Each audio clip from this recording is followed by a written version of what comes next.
Mehmet Akif Arsoy degan ismni bilasizmi? Bu insonning o'zbeklar bilan qanday aloqasi bor?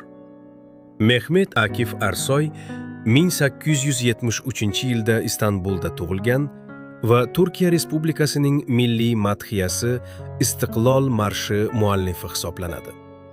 U milliy shoir sifatida tanilgan va nafaqat adabiyotda, balki tarixda ham muhim o'rin egallagan shaxsdir.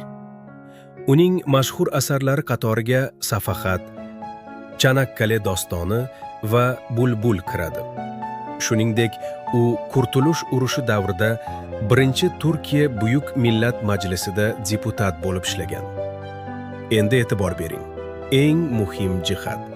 Uning otasi Ipekli Tohir efendi Kosovodan bo'lgan ilmli mudarris edi.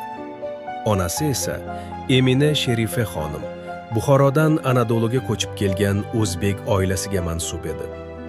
Demak, Mehmet Akif Arsoyning ildizlarining bir qismi O'rta Osiyoga borib taqaladi.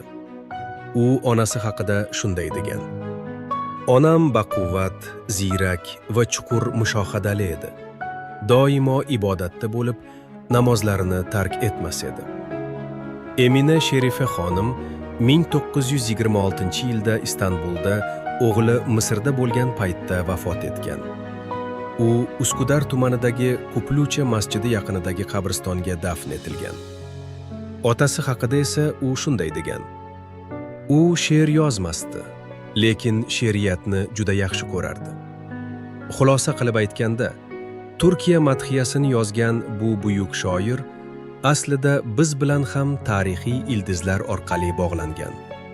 Tarix o'ylaganimizdan ham yaqin.